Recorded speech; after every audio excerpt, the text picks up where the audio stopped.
The thing about self-discipline is that it is necessary for everything you do in your life. You have to be self-disciplined. Working out, you gotta work out every day. You gotta stay in shape. If you don't stay in shape, you die. When I'm working out, I always do one extra rep, one extra set, because it's a promise I kept to myself. But working out might not be a priority for every single day because you've got things going on in your business world and with your family and all that. So guess what? It's a priority for my life, so I do it in the morning before my day even starts. If you change your mindset and really focus it on what discipline really is, you start to welcome discipline. You welcome self-discipline into your life. And here's the biggest thing. It's a pattern. It's a pattern I keep of me. I always do a little extra. I always go the extra inch. And the quickest and easiest place to do it is the gym. Because I can always grab one more weight, one more set. And here's what it does. It shifts your identity. The benefit of discipline in my eyes has always been that through discipline, I get things done. I do it in the morning before my day even starts. So I can still handle the priorities for the day, but I got my workout done. So long term, I look up in a year and I'm not out of shape and breathing hard when I go up in the stairs because I maintain that discipline on a daily basis. Most people go through life never discovering what their talents are. Most people never develop their talents. You need to tell you, no more snacks, no more desserts, no more TV, we working out now. They have skills and abilities, but if you don't nurture them, if you don't develop them, they will never serve you. Your gifts can take you many places if you develop your gifts. The best gifts come from the bottom. I value myself enough to give 120% or don't do it. And that if you decide that my life deserves my developing this what I do well. Why are you only giving 50%? What's wrong with you? I grant you that if you begin to work to develop your gifts, you'll develop a strong sense of happiness. You'll get a larger vision of yourself, because part of beginning to get a larger vision of yourself, all of us need some area of our lives where we can have a feeling of competence. When other folk are having a good time, you've got to have the strength of character. You need to tell you that you owe you something. As you begin to develop and expand your skills and your talents and your vision of yourself, you will always be in control of your destiny. I want freedom. And for me, disciplining myself means more freedom.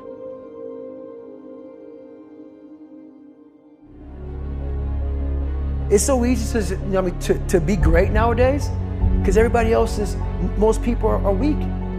This is a softened generation. So if you have any mental toughness, any ability, if you have any fraction of self-discipline, the ability to not want to do it but still do it. People have a hard thing understand. I hate to run. And what makes me so crazy, it doesn't anymore, is people go, well, why do you run if you hate it? What are you talking about? I don't want to take showers and eat either. I hate that too. That's life, man. It wasn't until I changed that mentality that I became somebody. I hated going to school, so guess what? I was dumb as But if you can get through to doing things that you hate to do, on the other side is greatness. That's what people don't understand. By me running, I am callous in my mind. I'm not training for a race. I'm training for life. I'm training for the time when I get that 2 o'clock in the morning call that my mom is dead or something happens tragic in life. I don't fall apart. I'm training my mind and my body and my spirit so it's all one, so I can handle what life is going to throw at me. Because the life I've lived, it throws a whole bunch at you. And if you're not physically and mentally prepared for that, you're just going to crumble and you're good for nobody. 99% of people are not willing to do what it takes to make their dreams come true. The Marines have a saying, everybody wants to go to heaven, but nobody wants to die. The center of bringing any dream into fruition is self-discipline. You know, something as simple as food and eating, it's not about your body as much as it is about your mind. It's getting command of your mind to be able to choose actions that are in your own best interest. Every day we are choosing that's not in our own best interest. So if the world is attacking you and the world wants to fight you and the world's trying to hold you down, so you're gonna kick yourself in the balls?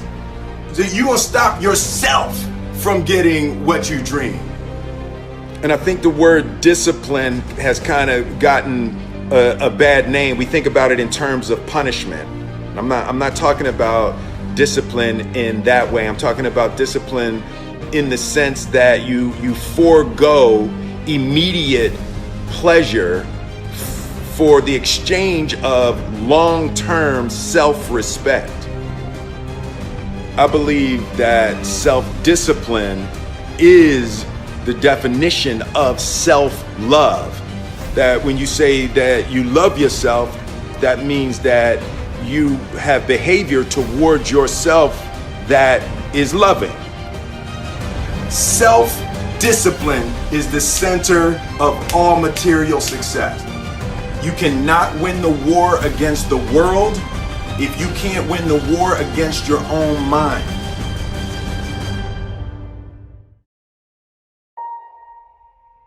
Self-love is when you say to yourself, oh, man, look, I know you and that girl got a real connection. I know y'all vibe, but that's your girl's cousin. So I love you too much to let you do that. It's like you say to yourself, hey man, look, I know you want to eat that pizza and it'll be really good, but I can't let you eat that, man, because if you eat that pizza, you're going to feel like shit, and I love you too much to let you eat that. Self-love is, hey, look, I know you got a test on Monday, and I know you really want to go out with your friends. It's Saturday night, you want to go out, but if you fail that test, you're not going to feel good about yourself. I love you too much to let you go out tonight. Self-discipline is self-love. If you want to be happy, you have to love yourself, which means you have to discipline your behavior. The road to sustained happiness is through disciplining your behavior. We tend to base our self-esteem on what other people think. And that's not really self-esteem. Self-esteem is supposed to be how we feel about ourselves. And I was just saying how dangerous it is to allow other people to determine how you're going to feel about you. And it's kind of like looking into a broken mirror. You're going to look in a broken mirror and then change your face to try to look good in this defiled, busted, broken mirror. And it just, other people's opinions is a really way to determine how we feel about ourselves.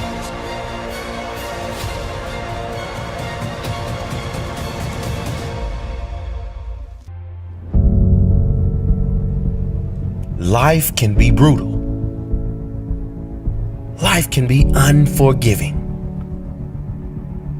If I had to sum up in one word the difference between the greats and the average, the difference between the successful and the nobodies of the world, one word, one attribute to describe the difference: discipline.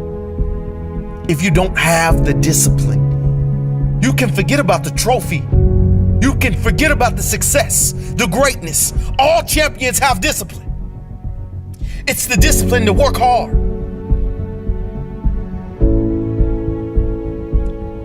Not when everyone is watching, but when no one is watching. When the fans aren't there, when the coach isn't there, when it's just you and your character. The discipline to eat strong, healthy foods when you have other tempting options. When those around you might not be so strong. The discipline to say no when those around you choose to be average.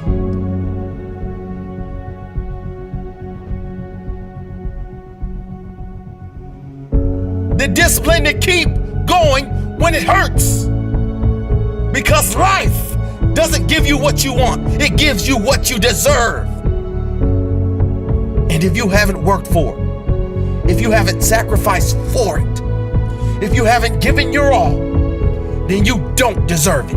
And you won't get it. Push through the pain. On the other side is growth.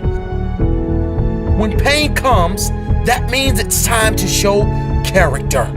Show me your character. Remain disciplined. Stay strong. When it all seems hopeless, keep plugging away. Nothing can stop you if you don't stop for anything. Don't stop for anything. Never break your discipline. Remain faithful to yourself and your vision. When it gets painful, push harder. Push through the pain. You gotta have the discipline to do 11 when your opponent stops at 10. The discipline to keep going when it hurts. Because life doesn't give you what you want, it gives you what you deserve. And if you haven't worked for it, if you haven't sacrificed for it, if you haven't given your all, then you don't deserve it, and you won't get it. Show your character. Remain disciplined. Stay strong. Don't say why the pain. Don't say why me. Say try me. Say, is that all you've got? Give me more. Keep plugging away when there seems to be no hope of victory. When you don't see the results, hang in there. Be strong. Be brave. Remain disciplined. And your time will come.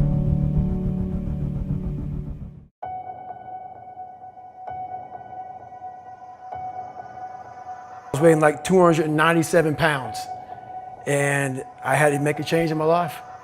You know, I was at an all-time low, and I wasn't going anywhere, and I was exactly what everybody said I was going to be, which was nothing. This man is a self-made beast. Widely considered to be the toughest man on the planet and one of the greatest endurance athletes of all time. I was just an insecure, scared kid. And the only way I could find myself was through putting myself through the worst thing possible. He's the only member of the U.S. Armed Forces to complete SEAL training, the U.S. Army Ranger School, and the Air Force Tactical Air Controller training. He's completed the infamous Destroyer of Men known as Hell Week 3 times, including 2 in a single year, and 1 that he started and finished with multiple stress fractures and a hernia.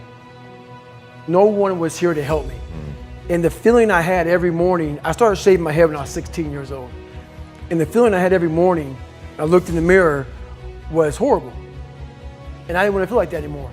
And how I felt was a kid going nowhere, a kid that was scared. And most kids will accept that and look for help. But the best thing that happened to me, no one helped me. He served in combat in Iraq, was the bodyguard for the Iraqi Prime Minister. He once held the Guinness World Record for most pull-ups in 24 hours at 4,030. No one felt sorry for me. No one looked at me and said, like this day and age, they'll take you in and they'll tell everybody, stop picking on this person. Back then, they didn't care. I had to build calluses in my brain the same way I built calluses on my hands. So I broke the Guinness Book of World Records for pull-ups a long time ago, but I failed at it twice. And I did 67,000 pull-ups in trying to break this record. So to do 4,030 pull-ups, I had to do 67,000 for training for that. He's run eight consecutive 100-mile races over 8 back-to-back weekends. He ran over 7,000 miles in a single year, and that is the equivalent of running 267 marathons. I saw myself as the weakest person God ever created. You had to have a goal. My goal was the only person that's gonna turn this person around is me. The only way I can turn it around is put myself through the worst things possible a human being can ever endure. And that'd be the only way that I can build this brain to handle anything that comes in front of it, callousing my mind through pain and suffering.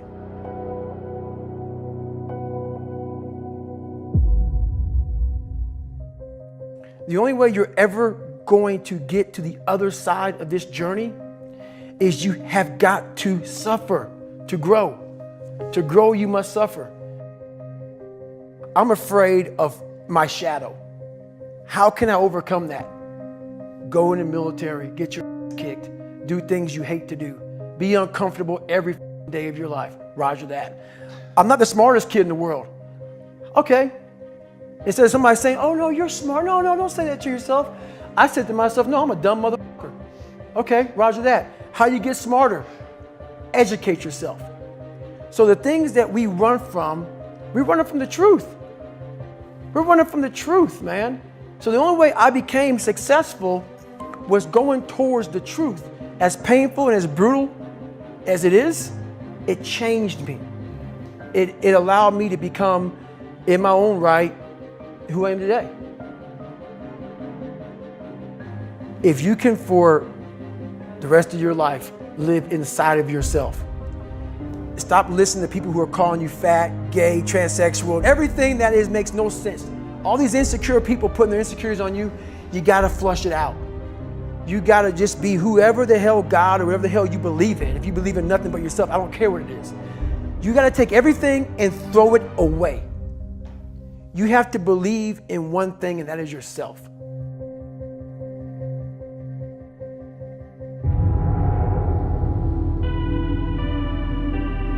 Around 97% of students are distracted by cell phones.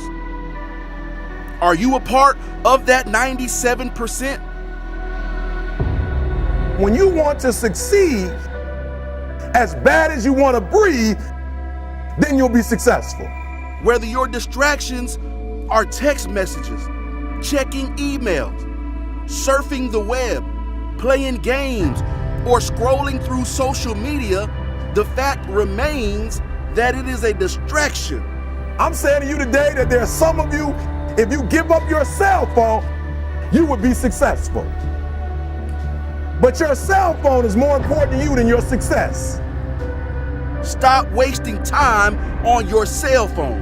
Facebook isn't going anywhere. Instagram will still be here this weekend. Focus on your dreams. Focus on your studies. Focus on your goals and aspirations. Put the thing down. Look up. You're missing stuff. What is the long-term effect of too much information? We don't know, but we're finding out. Focus on becoming a better you. A better you that is not distracted by unnecessary things. You gotta cut off the cell phone. You gotta, no TV. There were those of you who were watching the game last night, you really didn't have no business watching these boys win a national title, going to the NBA making millions. You didn't have no business watching them because you're not where you need to be. One that is determined to succeed and not scroll. That is determined to prosper and not post. To grow all day and not gain all day. Stop wasting time on your cell phone. And when you get to the point where all you want to do is be successful, as bad as you want to breathe, then you'll be successful. It's about you and your future. It's about your grades. It's about your dreams. Ultimately, it's about your life. The time you spend on your cell phone could be used for your success. The time you could be using to be successful, you're using it on the cell. And the cell phone is not bringing you nothing but a bill. Is your life more important than that app, than that game, that post? I need cell phones off. Listen to me. Some of you gonna be broke for the rest of your life because of that little thing on the side. You're gonna be broke for the rest of your life because of a little cell phone. We're so plugged into our cell phones that we become blind to the world around us. And somebody has told you you couldn't live without it. We can't take our eyes off the screen long enough to see the beauty of the world around us. It don't matter whose fault it is that something is broken if it's your responsibility to fix it. For example, it's not somebody's fault if their father was an abusive alcoholic, but it's for damn sure their responsibility to figure out how they're going to deal with those traumas and try to make a life out of it. It's not your fault if your partner cheated and ruined your marriage, but it is for damn sure your responsibility to figure out how to take that pain and how to overcome that and build a happy life for yourself. Fault and responsibility do not go together. It sucks, but they don't. When something is somebody's fault, we want them to suffer. We want them punished. We want them to pay. And we want it to be their responsibility to fix it, but that's not how it works, especially when it's your heart. Your heart, your life, your happiness is your responsibility and your responsibility alone. As long as we're pointing the finger and stuck in whose fault something is, we're jammed and trapped into victim mode. When you're in victim mode, you are stuck in suffering. The road to power is in taking responsibility. Your heart, your life, your happiness is your responsibility and your responsibility alone. You can make a person smile, you can make a person feel good, you can make a person laugh, but whether or not a person is happy is deeply and totally and utterly out of your control. The prerequisite for spending time with any person is that they nourish and inspire you. They feed your flame. Look at your last 5 text messages. Are those people feeding your flames or dousing your fire? Put your phone down for just a second and look around. Look to the people around you. Are those people throwing logs on your fire or are they pissing on it?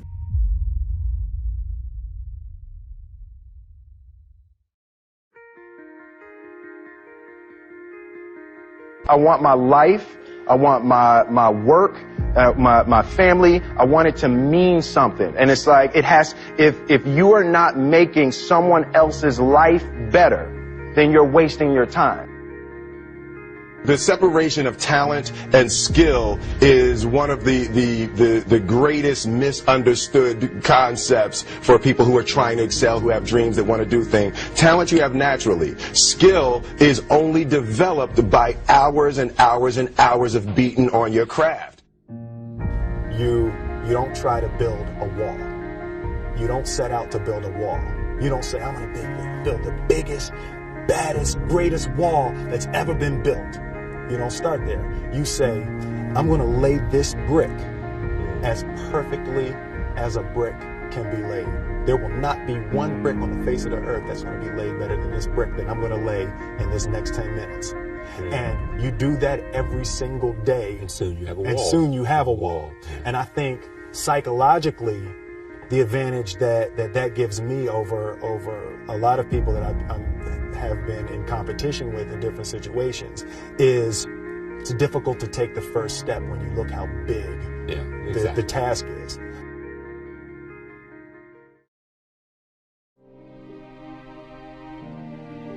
The definition of who I am is very clear to me, and it also redefines who I want to be, in that I know for a fact that I'm stronger than I thought I was.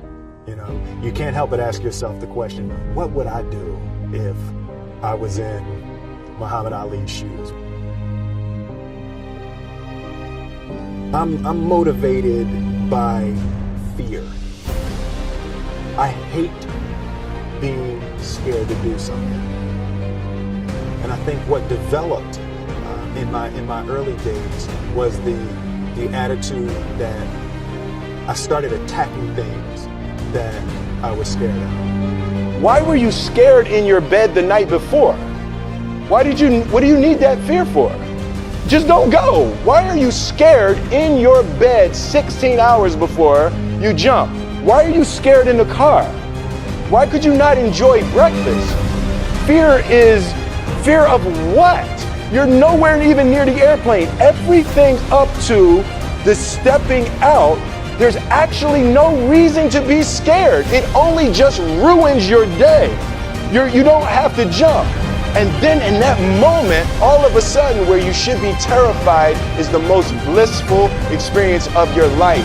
And God placed the best things in life on the other side of terror.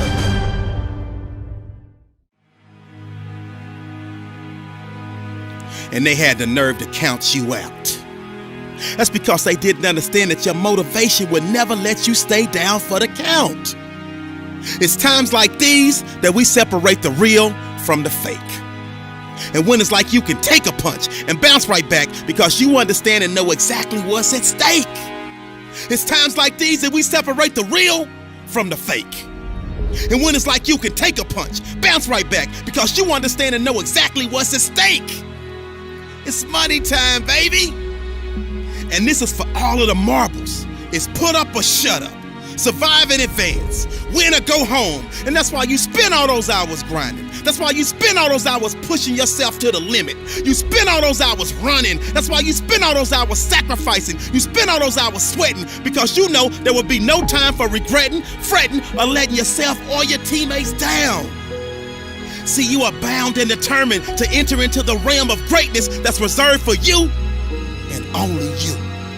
And so if the day ever comes that you're tired enough to quit, then I need you to act like a car with 4 flats and retire. I don't think you heard me. I said, if the day ever comes that you are tired enough to quit, then I need you to act like a car with 4 flats and retire.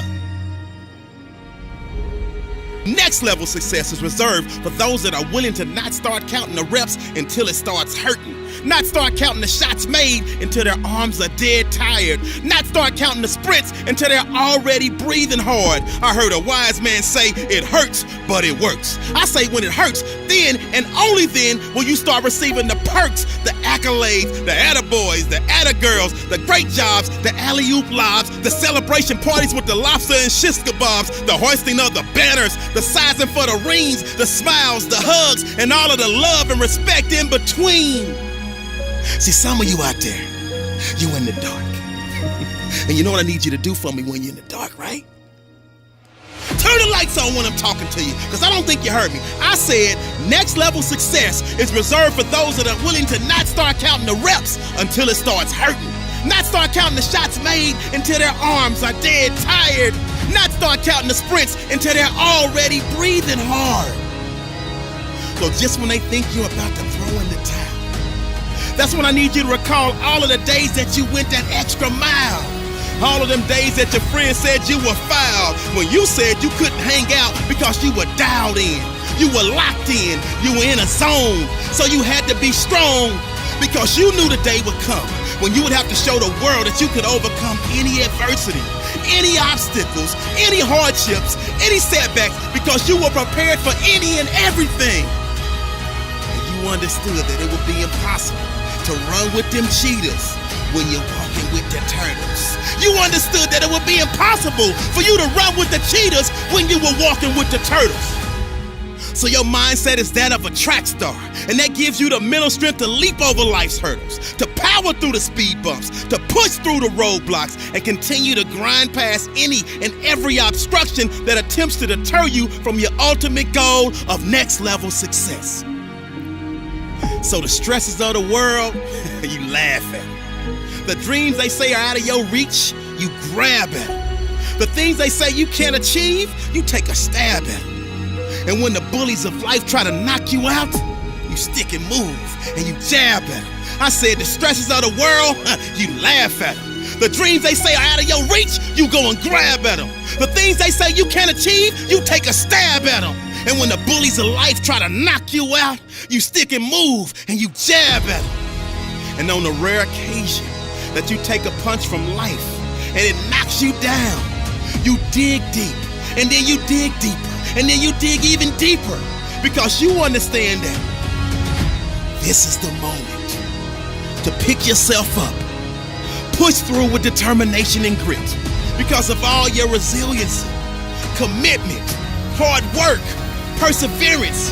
You have now put yourself in position to show the world that you got that dog, and your inner dog has no quit. I said this is the moment to pick yourself up and push through with determination and grit because of all your resiliency, commitment, hard work, perseverance. You have put yourself in a position to show the world that you got that dog, and your inner dog has no quit. I hated jumping out of airplanes. I hated shooting guns. I hated the job as a Navy SEAL. But I did it because I wanted to change myself. Everything I do, I'm not really comfortable doing. But if you choose to go that route, to go be a Navy SEAL, you might as well go be the hardest mother in the world. Because if you're choosing to do something, you have two routes. You can go there and be a little weak person and get through barely, and that's your reputation. Or you can go through the hardest guy you can possibly be, and that's your reputation. So my whole thing is, if you're gonna choose to open that door in Iraq or Afghanistan, open the mother and go in hard. Because they're gonna remember you by slowly opening it and peeking in. So if you're gonna open it, and you made the mind to open it, don't crack it open. Open the door, go in. That's with life. If you're choosing to do something, attack it. Because they're gonna remember you as not attacking it. So I want to be remembered. You can hate me, but there's one thing you can't say about me. I didn't attack it. So that's the mentality to have. If you're gonna do something, you might as well attack it, because you can do it anyway. Right. Who on this earth would still be going right now? You are. You are.